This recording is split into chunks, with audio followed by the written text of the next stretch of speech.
Alright. Hi, welcome to VHS Action Rewind.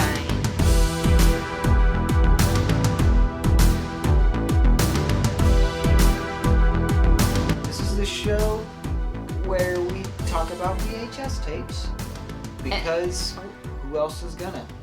Who else is gonna? You're not doing it. Yeah. This week is extra special because we're doing a VHS that we had gifted to us. Somehow, Brandon from Original Family Smokehouse found our page. I was like a huge fan. And then one day, I'm like trolling the comments. I'm like, why is the guy who owns Original Family Smokehouse talking to my husband? That's not fair. Why does he like him? And then eventually he was like, I found a copy of The Golden Child on VHS. Would you guys like want to come get food and then I'll give you The Golden Child? And we were like, yeah. Yes, of course. We went and we ate there. I knew it was going to be good because like St. Louis's vegan food scene is very, very good. And I was still shocked at how good it was. So if you are in St. Louis or you're coming to St. Louis, if you're a vegan or even if you're not a vegan, you have to go. You have to go. Yeah, so Original Family Smokehouse. Check it out. 100% plant-based and it's very delicious. So look up his website.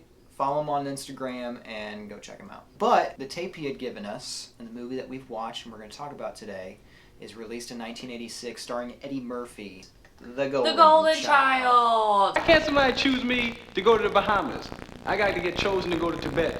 This is really... I'm going to be honest, I had never seen The Golden Child. I know I'm going to get a lot of people being like, how? And whenever I told Cullen and Brandon this, they were both like, how have you never seen The Golden Child? I probably did see like bits and pieces of it or like, walked in when my brother was watching it or something.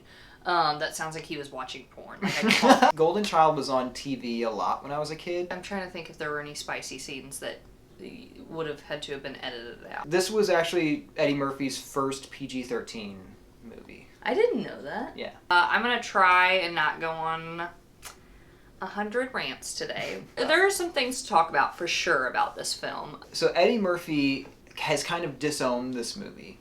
When he signed on to do this movie, his intention was that it was going to be a very different type of movie for him and was going to be much more action and fantasy based and less of a like Beverly Hills Cop sequel. But when the test screenings came out, and of course what studios always do, they wanted to keep Eddie Murphy in his lane. And so they completely re-edited the movie. They cut out a lot of different stuff. And then they forced Eddie Murphy to do some reshoots to add in some extra comedy. Eddie Murphy is just legitimately fucking hilarious. He was in his prime. And it was weird to me that like I enjoyed so much some parts of the film and then other parts did not land. He didn't seem like he wanted to say the joke. I feel like all the scenes where there's an extreme close-up on Eddie Murphy is something that was shot later. And you can just tell in his delivery that his heart really isn't in it and he's just doing it because he's contractually obligated to do it. That was a bummer, and that's something that gets me real heated. Over 30 years later, and it's still happening. We're talking about it a lot now with like Ray Fisher in the Justice League and Zack Snyder. I get so pissed off. The people who aren't the creative minds behind art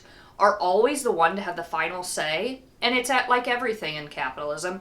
It strips things of any creativity specifically for profit. All they're focused on is profit. Truly, I'm just glad that it's finally happening, that like actors are speaking up about this. I really enjoyed The Golden Child, spoiler alert, but it could have been better. And knowing that it could have been better and like more cohesive and made sense if the creative minds behind it would have had the final say. We're still fucking doing this. Here we are. We're still fucking doing this. This movie was made in 1986 and the exact thing that happened to this movie happened to the fucking Justice League. One more thing to add is that Zack Snyder and Ray Fisher worked together to like fully form Cyborg as a character, and he was supposed to be this, big part of the movie. And then Joss Whedon came in and was like, let's make him a side character that just says booyah. The drive behind that is fully racism and like white people not giving a shit about black stories. So like what happened to Eddie Murphy, I was seeing so much of what happened to him with Ray Fisher. It's dehumanizing. I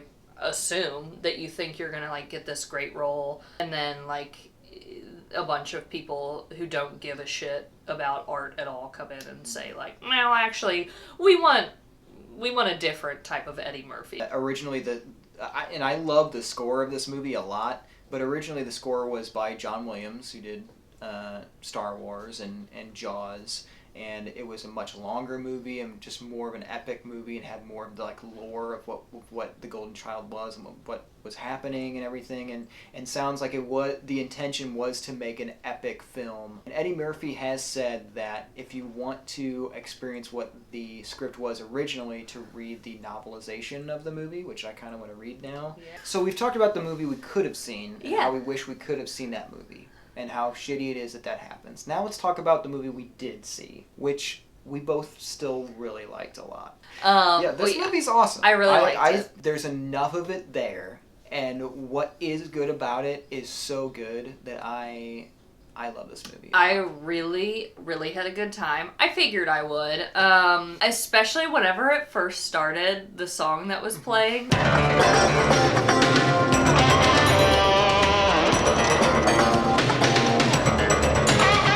As soon as it started, Cullen was like, oh, I like this. I like this music. And I was like, hell yeah. I would love for action movies to get away from the Hans Zimmer stuff and get back to the John Carpenter stuff. Those synthesizers.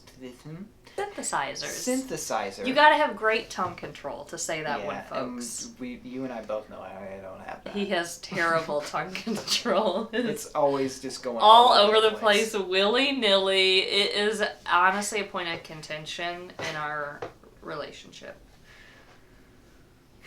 It starts off strong with those synths, baby. Then they steal a baby.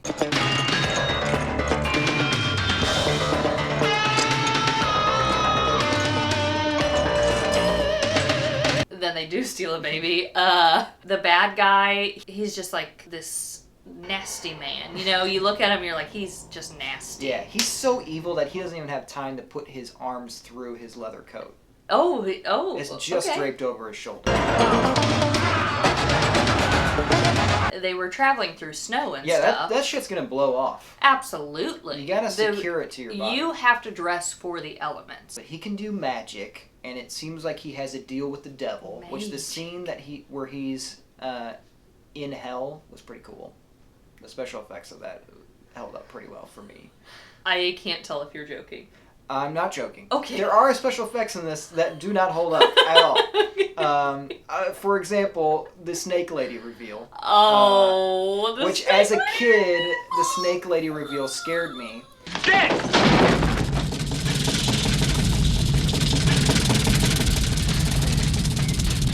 And as a little kid, I was like, this silhouette's very hot. I wonder if I'm ever going to get to see them boobies. Yeah. And when he reveals and she's a crazy snake lady, it scared me. There was a PG-13 boob scene in this. Our main gal, which I'm shocked we haven't talked about yet because she is awesome.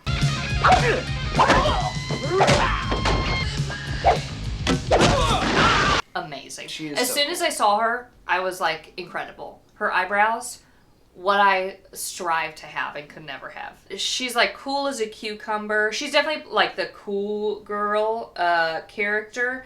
And then there's a dream sequence in the film that is fucking hilarious. And she's tied up with toilet paper, and the way that she's like, her and Eddie Murphy are like talking to each other, like the funniness. He's here somewhere. I think we should find the kid together, right? And then afterwards, I was thinking maybe we could like spend some time together. Yeah, some time together. Kind of let nature take its course. It's clearly his like fantasy. Dream and his fantasy of Her like comedic skills in that scene are very, very good. And then she was also like badass that was like saving Eddie Murphy the whole time.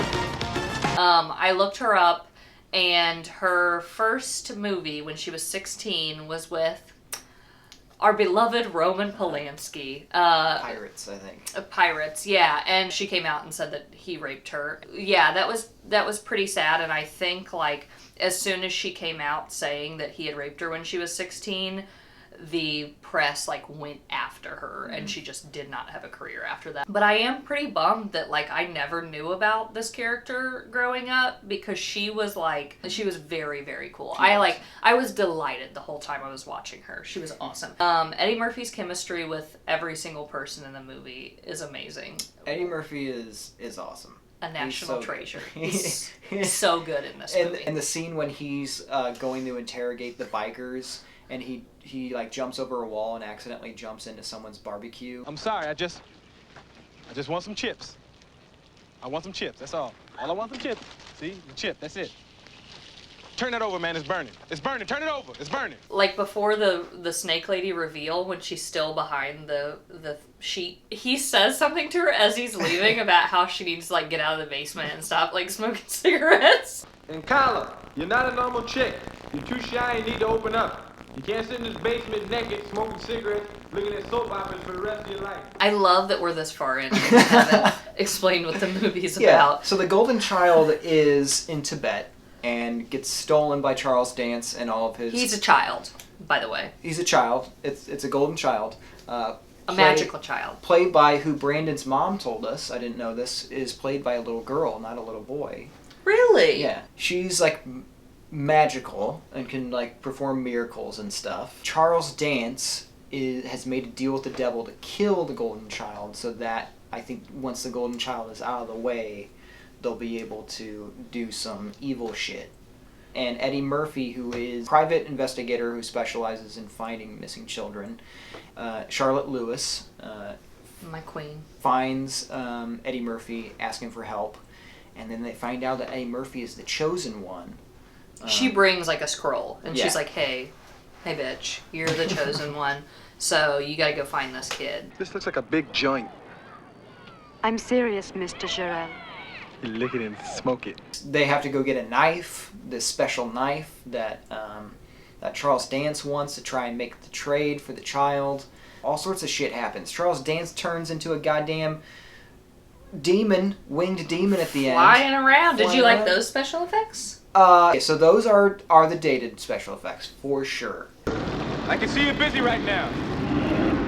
Come back some other time. And when he turns into a rat, that's pretty dated as well. I'll give you that.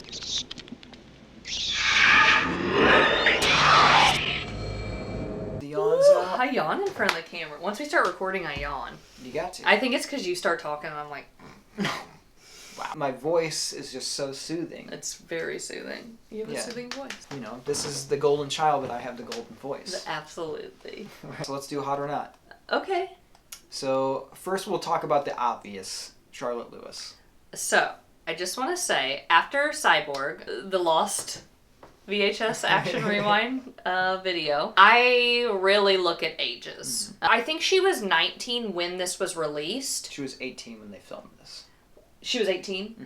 Okay. She's 18. But she was 16 when they filmed Pirates. Pirates. But Pirates took longer in post-production. Gotcha. It came out the same year as Golden Gotcha. Child. Because Angelina Jolie has...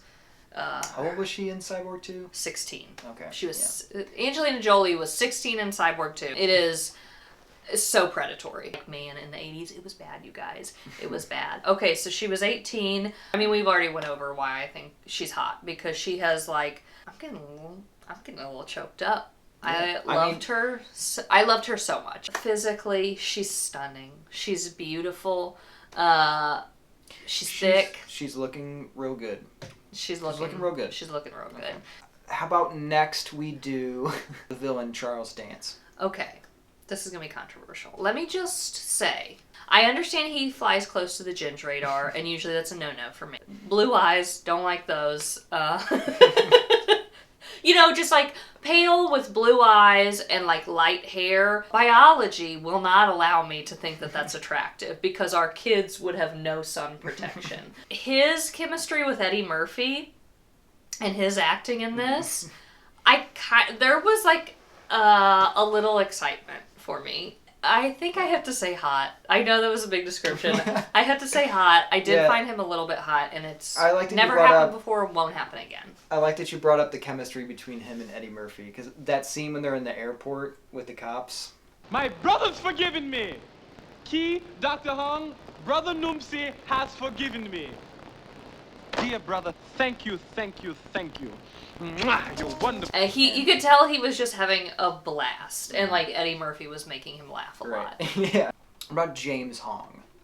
What else is he in? So he is the villain in Big Trouble in Little China. Okay. He's also in Blade Runner. Yes. Okay. He's in Wayne's World 2. Yeah. Yeah, he's amazing. He is amazing. I'm just gonna say hot because I like him. And let's do Victor Wong, who is Charlotte Lewis's dad. Hot. I loved his character. Yeah, I'm saying that because the character he played was amazing. It was so good. Just the choices they made for him, I was like, I like the fact that he is so wise and knows all this stuff and is so above everything that he's okay with just being gross. He was like the anti-mentor, like the anti-wise man. I know that you're very old and wise and disgusting guy. And just gonna wipe that right on your jacket, huh? And then the grand finale, Eddie Murphy. Hot. Eddie Murphy's in his prime. Yeah. He looks... 80s Murphy is a good looking dude. He's a good looking dude. Yeah. He's so funny. That's his smile. He's so hot. He's so hot. Alright, well let's give it a rating. Okay. I want to do a 9. Whoa! I know. I really enjoyed that. I think I'm also going to give it a 9. This is a cult classic for sure. It's got heart, you know? It's Yeah. got depth to it. Yeah, so we're in agreement though. 9 out of 10 between the two of us. 9 out of 10, yeah. It was awesome, and it could have been better if not for capitalism. Yeah. So. But I love it, and Thanks. I'll probably watch it again. Yeah. Pretty soon, I would probably. absolutely watch it again. Yeah, so I guess let's end this how we always do. You can do the honors. Okay. Hey. Rich old white men. We're coming after you. Dudesmen? We're coming after you. Okay? Okay. So get ready for the fucking reckoning. You absolute pieces of shit. Thank you to our fans. We love you. And good day. We just came here for